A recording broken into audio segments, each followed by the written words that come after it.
Good morning, Fenlanders. How you doing? I'm Daniel. Welcome to our channel. This is Fenland Farming Adventures. Hope you enjoyed today's video. Don't forget to like and subscribe. Give us a comment. Say hello.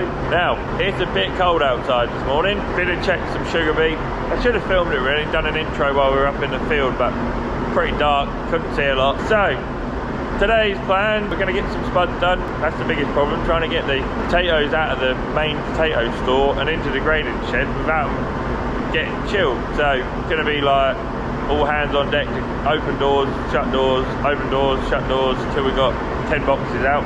We ain't got a lot to do, but we'll leave it as long as we dare, maybe another hour or so before we do that. Yeah, like I said, we've been and checked the sugar beet. Everyone's in the same boat, aren't they? Everyone's in the same predicament. We've all got complacent with leaving sugar beet in the ground and not having to worry about harvesting them until we need them, and that's backfired big time on everyone. So I've probably got about 8 or 10 acres in the ground, I suppose. They're all frozen. The cattle boys and sheep herders or shepherds have come out of the woodwork. They want some, so the AD plant is also taking them. That's all we can do. We can get rid of them there. So we'll see what Grumpy Grandad's up to now. He's now going to come in the shed. We'll get started doing that. Hey, you bought me a cup of tea. I've got some overalls on, Alice. Do you ain't got any on? You gonna give me a cup of tea? I can do. Yeah. Morning, everyone. Morning, everyone. Yeah, so the sugar beet, we tried to get some, just have a look and see if we could get some out of the ground, but no, it's not. It's just so frozen. -9 here, guys. So I don't know what temperatures you lot have all got, but yeah. So we'll leave it maybe another half an hour or so before we start getting the potatoes out. So I'll come back on then. Cheers, guys. So it's going to be a beautiful day, but we're going to go for it. I don't know if Grumpy Grandad's got the quilts out of the way. Come down. All right. Cool.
Right, we got that done. One job done. Got the taters in the shed. It cost me 150 quid in diesel for the heaters already this morning before we've done anything. So, yeah, happy days. Mono! As you can hear, Grumpy Grandad's just finishing off. Look at it. Look at this. Look. La, la, la, la. What a glorious day. They're just finishing off the spuds. I'm just going to fill this heater up.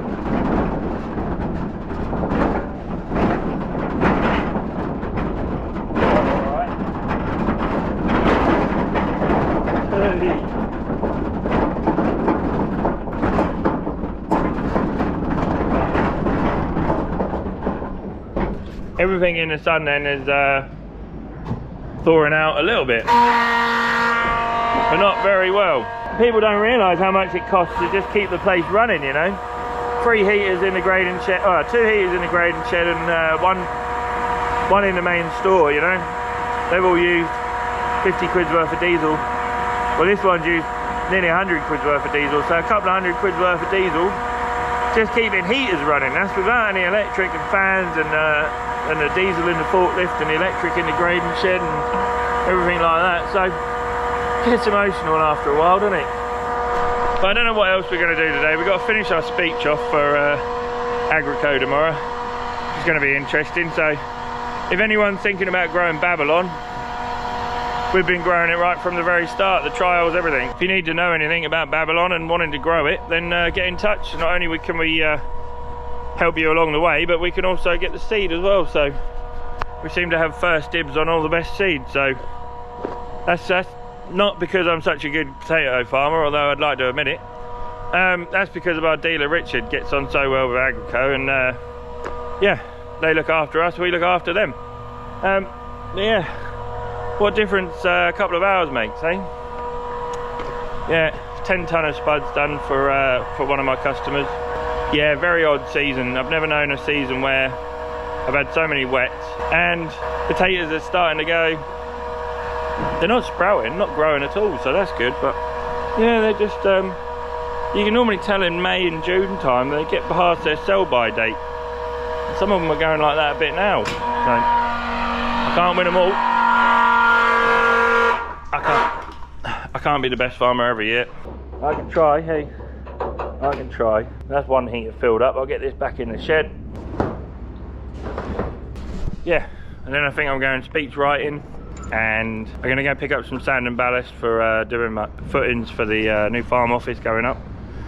Yeah, hopefully I should have a new toy here this week, I hope. So stick around and see what we've found, what we've bought. Yeah, I can't wait really. It's going to be amazing, I hope. Oh, this heater's a lot heavier than it was a minute ago. I'll fill this one up and I'll put one up the workshop so we can do that. The Alice bits are all up at the engine shop, getting cleaned up and settled a bit. Nothing too major. I said to Kitty we didn't want to go too far, we just want it to run a little bit. It's only got to do maybe a couple of hours every year, and we'll be all good. Ooh.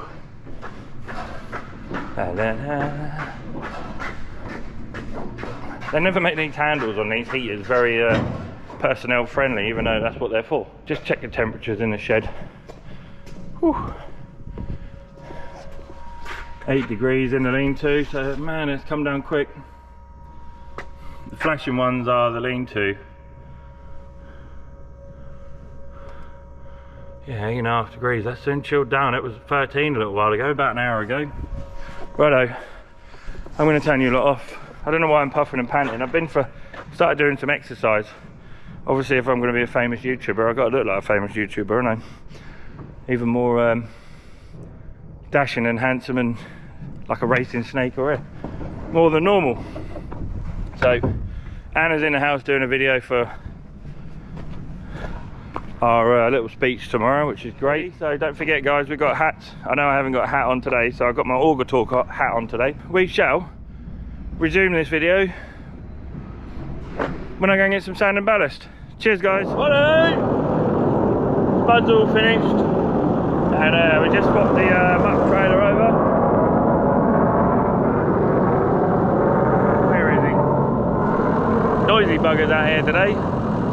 Where's he gone? F-15s are all flying around for all you plane geeks out there. They're going for it this morning. I think I'd give my left testicle to go and have a go in one of them. No, that's it, they're done. We are gonna go and get some sand and ballast, ready to start making our own piles. There's nothing you can't do. I am gonna spend a bit, I mean, for the price they wanted to come and hammer some in the ground, I'm gonna make my own, and I'll be left with an auger for the digger and a cement mixer, I think. I think I'm gonna buy myself one of them big old pan mixers that go on the front of the loader. So that'll be awesome. I say, man, I'd much rather do it all myself. It'd be well cool doing it all myself. Then at least I can say I've done all of it. Right, take the old 6610 for a ride out. I know it's the slowest tractor I've got. Well, it nearly is the slowest tractor I've got at the minute. Ain't no rush, is there? So yeah, we'll go off and get some sand and ballast, and then I just need to order a cement mixer. I think I've got some a good price on some cement as well. Right, 2 seconds. I know I built these gates, but you know what I need for the gates, don't you? A blipper. A blipper would be amazing. In that 2 seconds that I turned the camera on, as the planes went over my head and away, and had a little waffle to you, the planes managed to go round, fly over Southerly, which is about 10 miles away, land, take off again, and then come back over my head. Just as I turned the camera off. They are ridiculous. It would be amazing to have a go in one of them. I know only a handful of RAF pilots have ever had a go in an F-15. I think the F-35s were only the VTOL ones, the vertical takeoff and landing ones, were grounded for a little while. I did mention in my previous video, I think. Yeah, they grounded them planes. I think they grounded them because one of them fell out of the sky. I did say, I think, they're putting a PTO shaft, the power of jet engine hovering, a jet plane hovering. Not really the brightest idea, if you ask me. I did have an argument with someone on YouTube the other day saying the Harry jump jet was still the way forward, so you just need a stealthy supersonic one. So we're just off to the local quarry now, just to go and get some sand and ballast, and I will not film while I'm in there, but I'll maybe turn you on again in a minute when I get nearly back up. Yeah, nothing really going on farm today, nothing too exciting to report home on. Done some spuds, going to do this sand. Dad's going to go and try and borrow a concrete crusher from my good friend Thomas, and yeah, it's starting to thaw out here now. It's going to be super sticky. Don't really want to. Now I wanted to get some sugar beet up, but I don't really want to get some sugar beet up now. The frost is coming out. It's going to make a mess everywhere. But you know, farmers like to make a mess, but we also need to tidy up our mess. So yeah, sugar beet will have to wait till next week at this rate. Yeah, so I'm going to sign out here, guys, and I'll see you in a little while. There we go then, folks. We got ourselves 10 ton of sand on there. They don't look like there's a lot of bloody sand on there, but there you go. Winter time, isn't it? Sand's always going to be a bit heavier than it is in the summertime, just due to the moisture. There's no point in overloading my larynx today. You've got to go fast, so there's no point. I could have got 14 ton on there, but we'll just cruise home with 10 ton on there. Ta-da! Not that excited, I know. A big old loading shovel. I'd love to have a go on a loading shovel. I wouldn't give up my testicle for one of them though. But yeah, it'd be nice to have a go on a big ass loading shovel like that. Just picks up a bucket full and drops it in, and that's it. You're done, you're loaded. Off you go. But there was one thing I never drove is a loading shovel, I don't think. Not knowingly, anyway. Not unless I drove one when I was younger, I think, but that wasn't really a proper loading shovel like today's loading shovel. But yeah, they can soon load a lorry with a couple of bucketfuls. They even commented on how nice the old 6610 is. God, it's a good little tractor. So we'll cruise on our way home. There you go. My farm is directly the other side of this airfield. You got all the twitchers out here checking out the planes. You see them there? Yeah, the long old runway, as you can see up there. But yeah, the base is in the way. And we used to have a cut through road that went in between the base housing and the base. And it was mega. You just slip through there and you're at the other side of the base at the rod and gun club in 10 minutes. Ayerswell Lodge, should I say now? Yeah, no, I have to go the long way around now. I mean, a 40k tractor is a bit annoying. And then the lights change on you. I've been pretty lucky on the way here though, so we're all good. But yeah, I thought I'd just give you a little glimpse of how close we are to freedom, baby. as the Americans would say. I don't know where we're at the minute. We're Putin waving his nuclear saber around. Where I want American airbase right close to us. But they look after us, so their fighter jets are the best in the world here. Yeah, happy days, hey? Happy days. Good afternoon, Fenlanders. Welcome to the Antarctic. Fenland Farming Adventures. Not as cold today, but yeah, she's still fresh out there. It's -6 out there, so God, it is cold. It's proper raw. I mean, Grumpy Grandad, we just got a load of potato boxes we went and set fire to, but even they were so frozen that they wouldn't catch a light. A brush and stuff that we got out of the dike where we mowed the dikes, we tried to set fire to that and that wouldn't go either. Grumpy Grandad's gone and got himself in a tractor and just clearing irrigators and stuff up, moving some of them off the field and putting them in our lean-to spare shed up at the other farm. And I'm up here fixing this, look. Wee, floppy. So, I think, if I remember rightly, I'm going to put you down there and try and leave you watching what I'm doing. But I think I need to try and multitask here. I know it's difficult for a bloke, but that has to go down like so. And then all you do is tap this.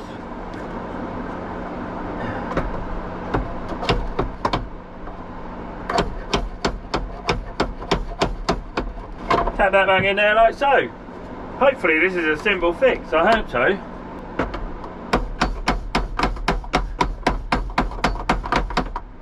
Yeah, and then I'm going to get this thing greased up. You still see me? These things are supposed to stay in there on their own, I think. But it doesn't.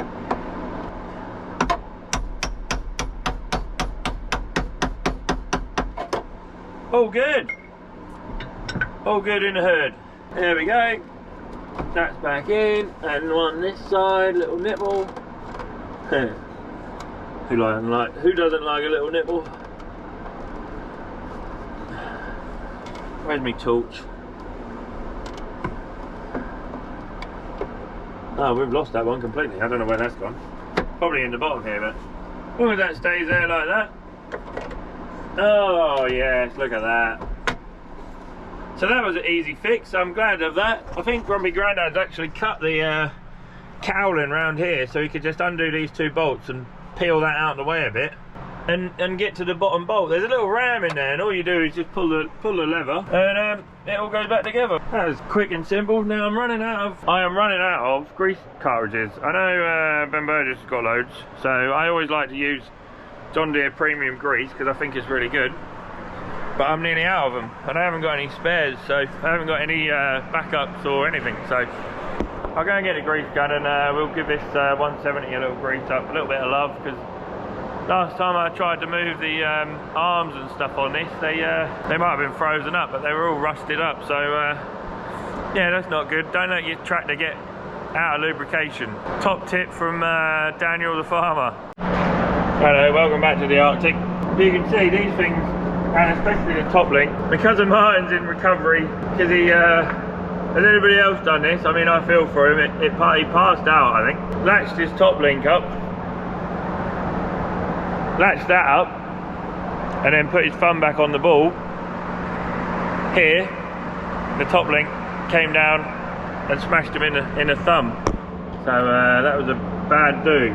The top link's not actually that bad though. I can spin it quite freely.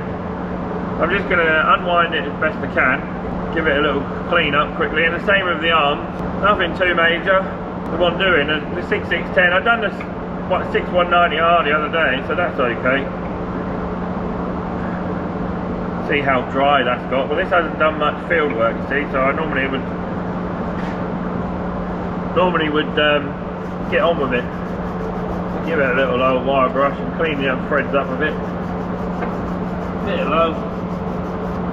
Little bit of grease. I better do that back up again another turn. Ooh. Before that falls off and lands on my foot. There we go. And then we'll get our trusty grease gun. Wipe all the extra grease off and smear it along the threads. Even my grease gun's cold this morning. Ooh. Wind it in a couple of turns and give it another couple of pumps.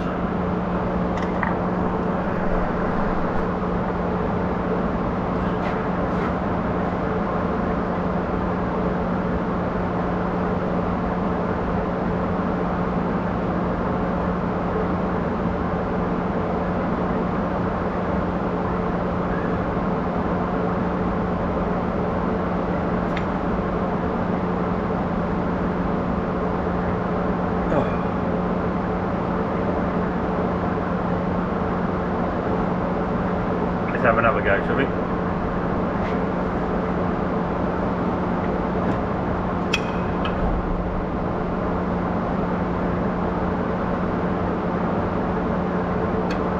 Right.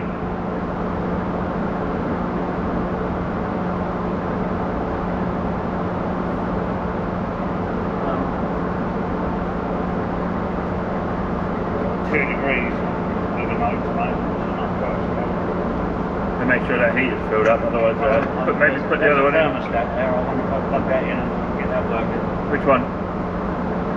Thermostat. Oh yeah. Just like 15 degrees in there. But yeah. Right. Top link lubricated.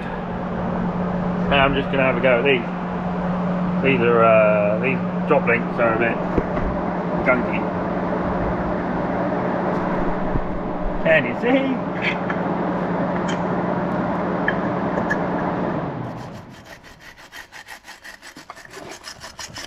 Get them so they're all good and working. Was it stitching time saves 9? Oh. Bit of lubrication.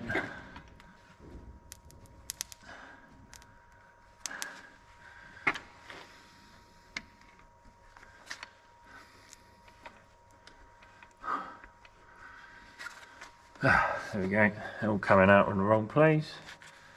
Just smear that around, lovely. Cover them, and the same with the bottom one. And wind them right up until I need them. Oh, look at that, chocolatey. I normally just leave 4 threads sticking out and leave it at that. Perfect.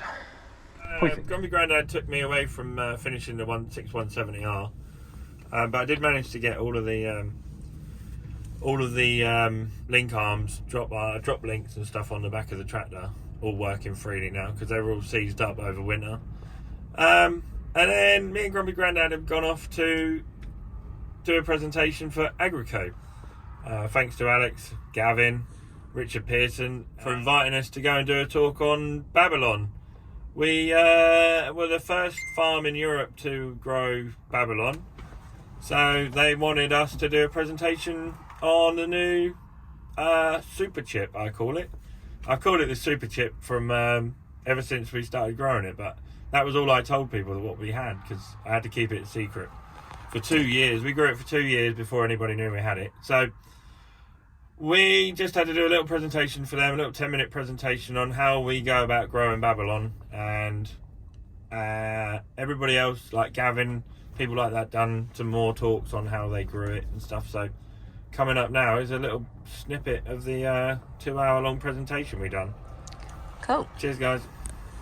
I am Agrico UK sale manager. So what's today about? Well, today is all about bringing the total supply chain together. So the noise around this variety is superb, and I think for those of you that haven't used it or grown it or fried it yet, you'll be very pleasantly surprised by the results of it. So a bit about Agrico Group. It's based in Holland. We are the global leader, one of the global leaders in breeding, growing and selling high quality seed potatoes and new varieties. From the overall group, we turn over 320 million, grow over 500,000 tons of seed and supply 76 varieties across 80 different countries. My first trip was in the UK. I remember it was last year, where I got the opportunity to also get to know the variety Babylon much more. Also, I was impressed by the, let's say, the take-up of this variety in the world, because 225 clones per year and only 1 or 2 make it to a variety. So that's really a small percentage, and Babylon was one of them, and it's really taking off. Good afternoon everybody, Gavin Towers, Agrico UK. Babylon's a high yielding main crop variety. Last year we had some crops at 25 to 28 tonnes per acre, and we had one crop which was actually 33 on some silt soil. So it does have a very high yield potential. In the field, Babylon has PCN for Stockiensis resistance, good spraying resistance as well, which is also important for tuber quality. We don't want fries with any internal defects or blemishes. And also from last year's experience in the field, we have seen that Babylon has good drought tolerance too. Field selection, avoid very light soils. Babylon does have a susceptibility to common scab, so best to avoid very light soils and to have access to irrigation for scab control and yield. The variety was bred across in Holland. After a number of years of successful trials, we took the decision to commence seed production in 2016. That was based on very positive results from our trials, a degree of market acceptance within the UK, and very, very positive feedback from our customers who've been trialling the variety from day one. We've got Daniel and Stephen. Again, just wanting to continue on this theme of not just hearing from Agrico, but hearing about the guys on the ground who have been growing Babylon for the last couple of years, and hearing their experiences of it. So, hand over to you guys. Hello guys. Good afternoon, ladies and gentlemen. I'm Stephen, sizer of Right. SJ Sizer. Not nervous at all up here, are we? Dad, granddad, husband, farmer for over 50 years. I'd like to thank Agrico and Richard Pearson for inviting us here today. Our experiences of growing Babylon at an early stage. And basically, we're just going to show you a little video of our year growing Babylon. They'll be all the way through, and you'll see me and Dad trying to strangle each other, as farming families do, in a minute. And I don't know why my sister put that in there, but that's part of our life now. As you can see, we're all over YouTube now as well, so I can stand up, be on camera in front of 20,000 people, but a room full of farmers like this, and we go to jelly. So we farm wheat, sugar beet and potatoes, of course, in about 200 hectares.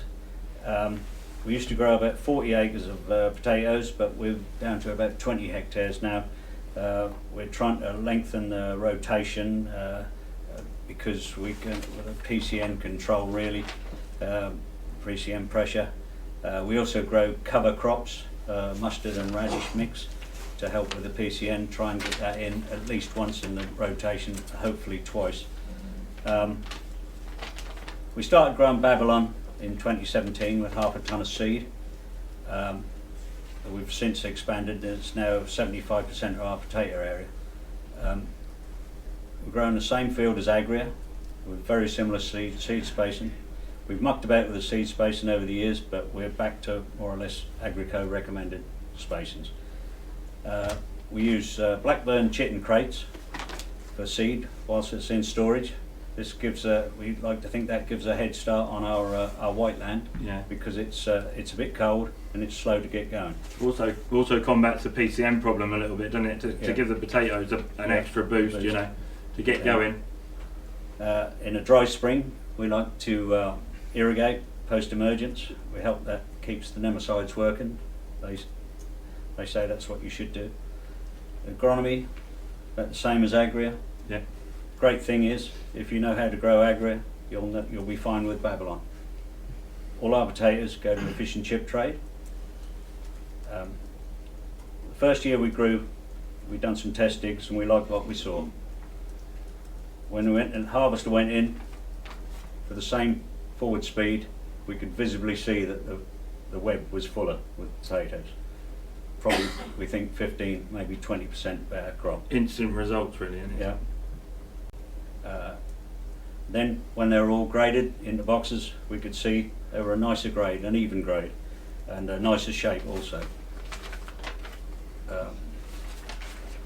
Nearly done. Get out of it now, get back to the beer. Yeah. This year, we had a difficult storing year, for whatever reason, don't know why. Whether it was the heat went in store, I don't know. Most of our crop is gone now, but the ones we have got left are Babylon, and they seem to store better than the other varieties.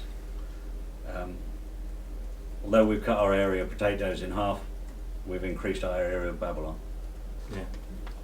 So, yeah, we're moving forward at a rate with Babylon.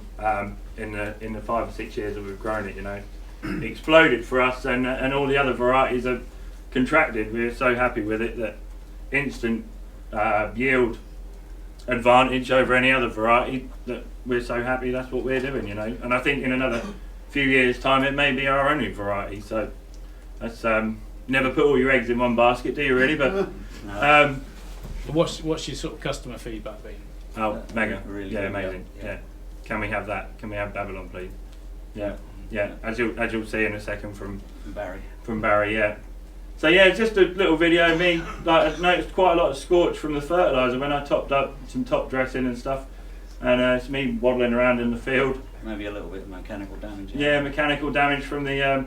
But this is about 4 days after it's been irrigated, and look how dry it is. It just had an inch of rain overnight, and see how dry. So we've all had a exceptionally hard season to grow potatoes, really. So Gavin comes up here in a second. We'll see all the pictures that Gavin sent me the other day of all the test digs. Yeah, test digs and stuff we do throughout the season. But this is me, I think, just finding that damage on the leaf there and seeing what the issue was. But they'd only just had some fertiliser on, and yeah, like I say, our white land is so slow. It's reflective of the sun, so it's so cold it takes ages to warm up. So we like to give them every chance we can to get that good start in life. Good dose of water, which was vital this year because water obviously was non-existent, rain was non-existent. Yeah, and we also put Vellum Prime on as well as nematicide. Yeah, and lucky enough to be with Ben Burgess Group as well, so we managed to get the Select 200 Grummy's new harvester for the first UK demo when we were harvesting. And as you'll see, the harvester there is nice and full, nice shaped potato. We had hardly any mids this year as well, so some years we have more, but yeah, exceptionally good growing year for us. Yeah, couldn't be happier really, could we? No. So, how did they yield? Mega, yeah, probably one of the best seasons I've ever had since I came back on farm. Maybe 23, 25, maybe 26 tonne an acre. Yeah, I would have said, yeah. Something like that, yeah, really exceptional for us. Last year we had we didn't get the water on in time, and they struggled to catch up then, in another dry year last year. So this year, yeah, couldn't have been happier. Couldn't have been happier. You can see how full the cart elevator is on the harvester. So going nice and steady there. The boys from Grumpy turned up and started trying to do 6k up and down the field. I soon slowed them down a bit because they were beet harvester drivers, not potato harvester drivers. So yeah, this is us. This is maybe June time, something like that, I would say. See the irrigation runs nice and moist there, and this probably later on in the season. I'd imagine quite late, but we've got another picture, Gavin, I think, of kind of June time where they're just here's Dad with the end user. So go down to the chip shop and enjoy some fish, our own chips, you know, nothing better. They couldn't be happier with the product either. So there you go. There's kind of a July time, I should imagine, Gavin, in it. You got a date on there? 7th. Yeah, 6th of yeah, July. yeah, 7th. Yeah. So we're always one of the last people to be planting and always the last people to be lifting, really, just because our land is so cold in the spring. You know, it takes ages for us to get going. So yeah. Hope you'll go and buy some Babylon seed now. we're over the moon with it, really, aren't we? Yeah. We're just flying along with it and doing the trials and stuff before anybody else had it. Is giving us a head start, really. Thank you. Yeah. Have you had any issues with it? Have you had any issues with it in store? I can't hear it. What did you say? Any issues in store? Yeah, It's always not just with we've had issues with other varieties in store this year. We just we think probably they were hot when they came out of the ground and they were hot when they went in store, and everything went against us this year. So normally no issues at all with Babylon. They keep better than other varieties, and also we had some Babylon that hadn't had any gas on till middle of May last year. Was it middle of May? 21, 22, yeah. Yeah, and they were fine. Middle of May, no gas in. Absolutely fine. That was the last lot we had, wasn't it? Yeah. Nearly the last week of May, and no gas on whatsoever. So. What temperature do you store? What temperature do you store? We try and in store around about 8 degrees. We try and keep them in store. We don't like to get them any. That's as cold as you would like to go, really. I mean, somewhere about 8 to 10. We come from a fibre background. Yeah, so varying different thoughts on that. That's where me and Dad bicker and argue about what temperature to keep the shed. You know, so yeah, we try and keep it around 8 degrees. That seems perfect there. So they stay dormant, and but yeah, everything went against us this year with the heat and no rain. I mean, how many of you have all grown potatoes in 41 degree heat? Not many of you, I don't think. So yeah, it's just been an exceptionally weird year for everyone, but yeah, best yield I think we've ever had this year, so couldn't be happier moving forward. So I can go back to my beer now. Thank you. Thank you. Thanks a lot. Thank you very much. Cheers, guys. Thank you.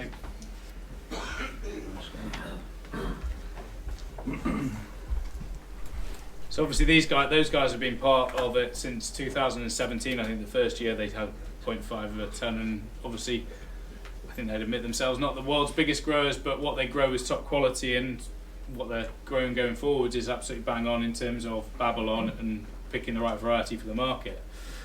Next up we've got Barry Froud. So Barry's been working with Babylon for the last few years, and bringing it down to his sort of chip shop round down south and other places. So we thought we'll hear it from the horse's mouth to hear what the shops are saying and the merchants.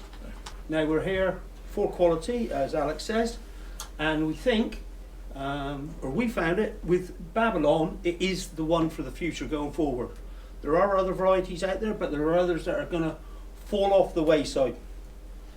Question I get frequently asked: who are the busiest chip shops? Who are doing the best stuff? Well, the busiest chip shops are the ones buying the best quality fish, the best quality potatoes, pies, everything else. The ones who want a cheap jack and buy 50 pence less, they're the ones without the queues at the shops. The quality will run through. We have found that the quality do run through. An earlier picture there was Stephen was with Shave Fred Capel of Westbourne. I don't know if you ever get to Bournemouth, but if you get to see Fred, he is an out and out quality man. Go and try him. Salem, you've come along from Alan Froud's and you want to see Babylon, he was the man who show you how it works. I'm not here to work for Agrico, not like Mr. Sizer. I just wonder what... Dear